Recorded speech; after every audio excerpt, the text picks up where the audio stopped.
Hey everyone, James Sauppe here. Today we are going to be talking a little bit about game audio, and this is just going to be a kind of a small taste at just one of the many aspects that go into game audio.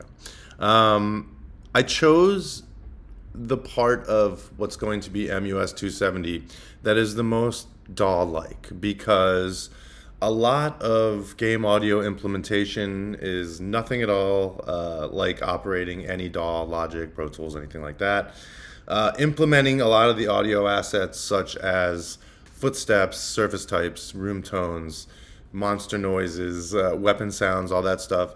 It's really different and also not as fun as the interactive music system in Wise. And implementing original music into a game engine is much more DAW-like. So I figured that's where I would start.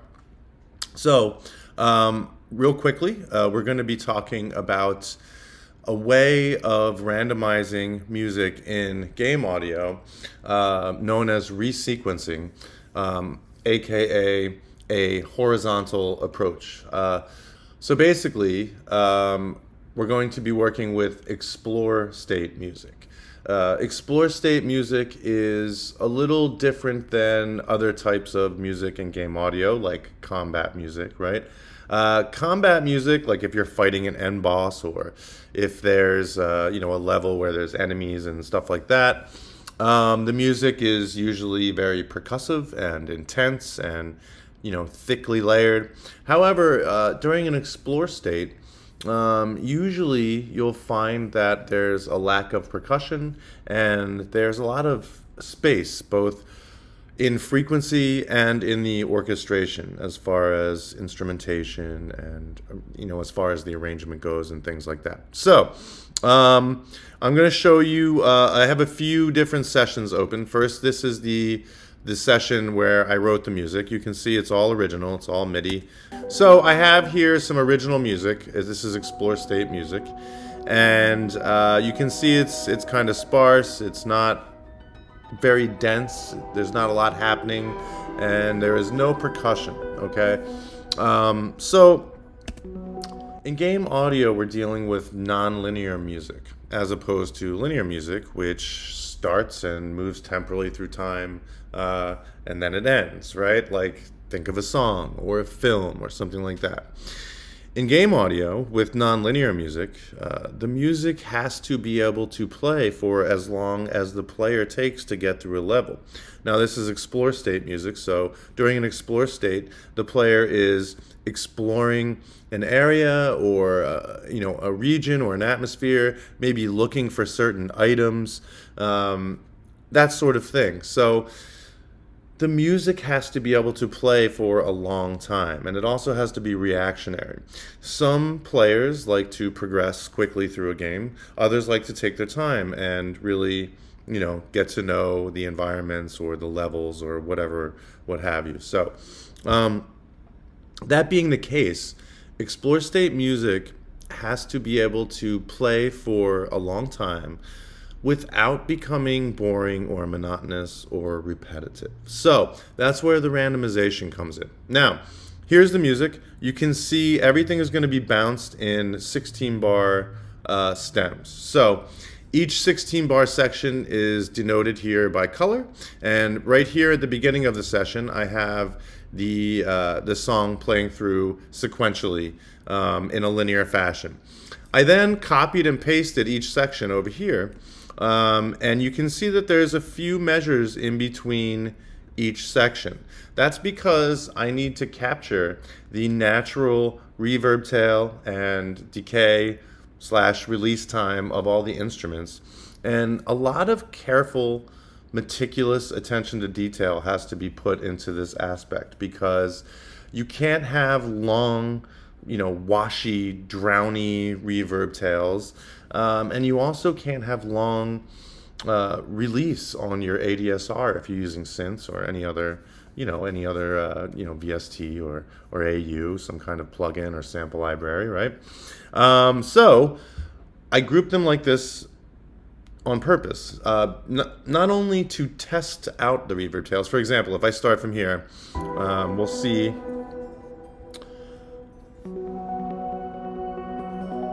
You'll see there's a natural decay here.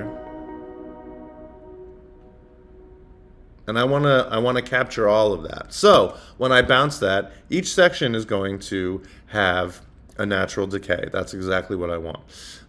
As far as the mix goes, you can see here, I do have a mix bus. I have submixes going on, and I do have a mix bus. But not a lot of processing, EQ, compression, a little glue compression, and I have Oxford inflator here. And then I bounced everything just how I would normally bounce things, because I want to capture the audio going through the mix bus. If I bounced each track separately or by section or bounced in place, I wouldn't have that. So I bounced it, and then let me just show you what I did. I took the one bounce here. It's the full song, okay? And then I copied and pasted it onto different tracks, and I split them up into each 16-bar segment. And then I bounced these. Now, try to pay careful attention to the names. The names are very important. So what I did was I bounced these individually, right? I selected the tracks, and then I went to File and Export and 5 regions as audio files, and I selected WAV files. And then I brought them into Wise. So let's go over to Wise. Oh, one more thing. You'll notice that I didn't do any fades, right? These are audio regions. I deliberately left the fades out. So in other words, I could have done, I could have done something like this. Hold on, select all, and I could have added, a fade out to the end and fade into the beginning, but we're going to do that in Wise, so we don't need to do that here. So I bounced each track, and let's go over to Wise now.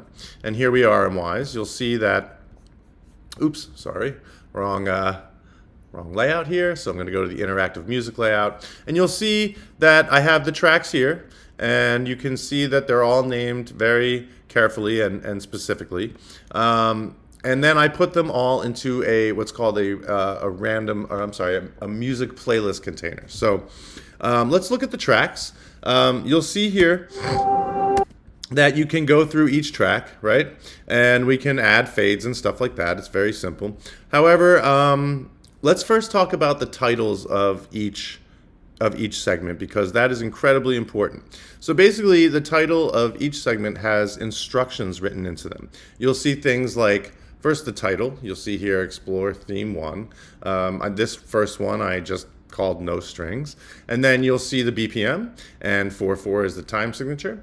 L16M means length, 16 measures.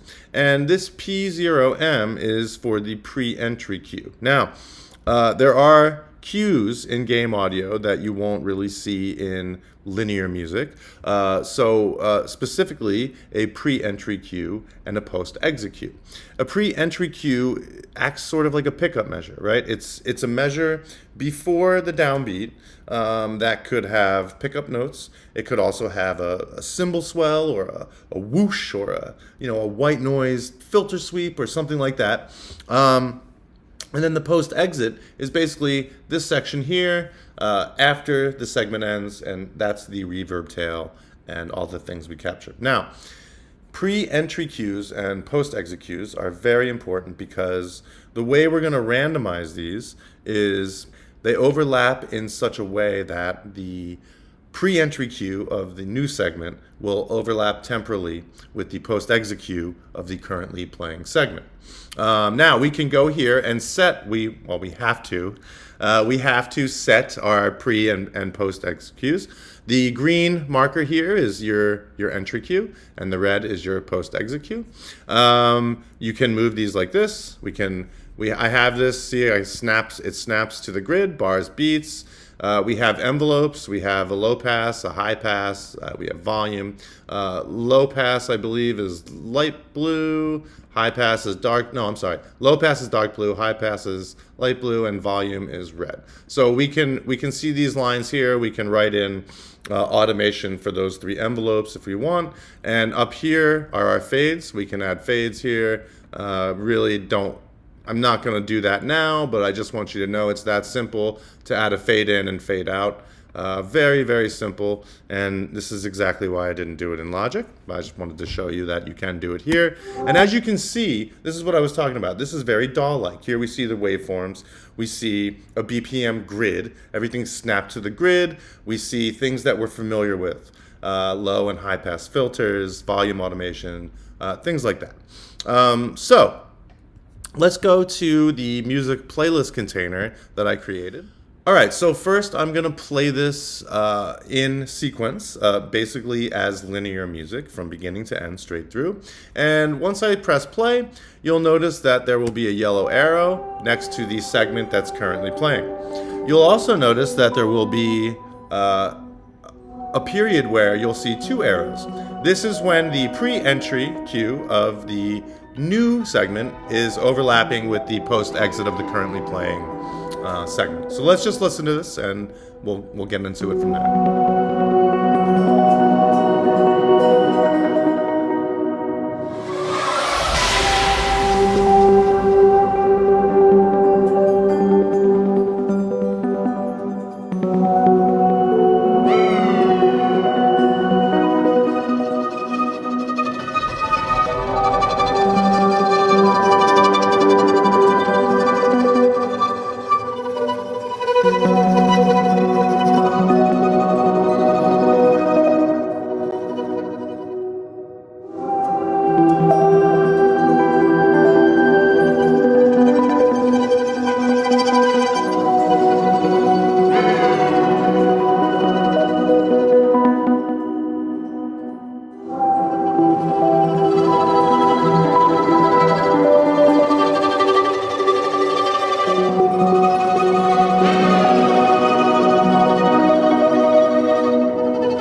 Okay, so it turned out pretty well. For me, the biggest challenge was getting things to jive harmonically when I randomized them. So, for example, this last clip, you'll see, I believe the chords are F major to C minor, but instead of resolving to C, I resolved it to a D at the end. If you listen.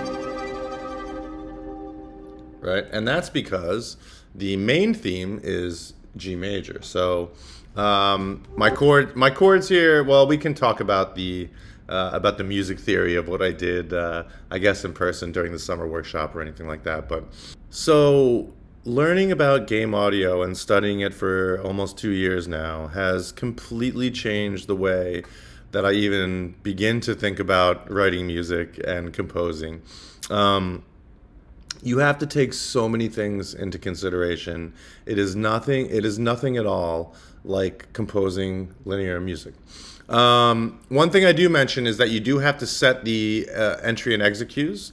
Like for example, in this one, we have here, theme 2 has a 1 measure pre-entry. So I did have to move that. When you move the pre-entry cue, you have to hold down Control, and then you can move it to what is instructed in the title. The post-exit cue, you do not have to hold down Control. You can just move it. So you can see I've set these all up already. I've positioned the exit cues so that I have my post-exits, and I've positioned, I think I have 2 segments here that have pre-entries, and I've positioned them both as well. And now, we're ready to start randomizing. So let's go ahead and check this out. So right now I have sequence continuous selected, but if I select random continuous, it will randomize the segments.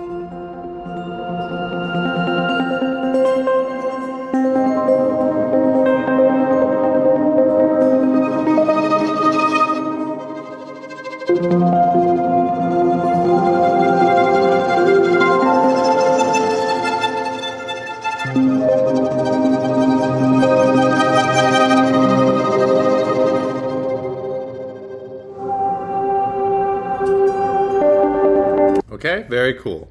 I can even weight the segments if I want certain segments to play less or more often than others. So for example, I might want my main theme here to play more often. I could easily enter a lower weight for the others, 25. I could do it for all of them, 25, etc. I'm just going to undo that. But you have a lot of control. It's not just randomized. You can select certain things to play in specific orders and whatnot. So I'm going to do that. I'm going to change this back to a sequence continuous group, and I'm going to create a new group here. And you see the new group down here. So let's say I want the main theme to play first always. So as soon as a player walks into a level, I want this main theme to play first, but then everything after that I want randomized. So I can easily just make the new group random continuous, and then I simply can drag these segments down here into the new group, and you see it's really just this easy. Now, when I press play, it will play the first theme first, and then it will randomize the others.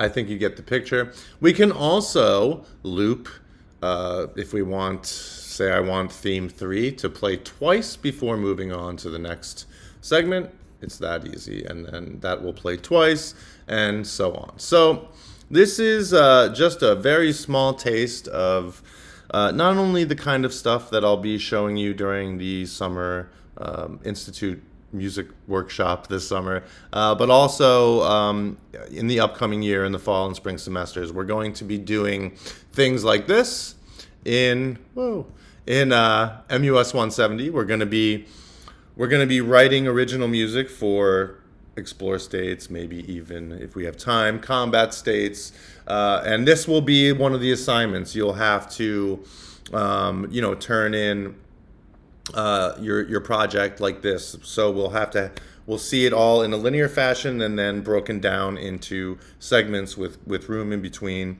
and all this stuff. And then in 170 we're also going to be doing a lot of other stuff. We're going to be doing field recording and Foley art and room tone and all kinds of fun stuff. And then the original music that you as a student create in 170, you'll have the option to implement into the game engine in 270. Okay, so we're not going to be really using Wise until MUS 270, but it's going to be a really, really fun and rewarding year. So I really hope to see you all soon, and thanks for checking out this video.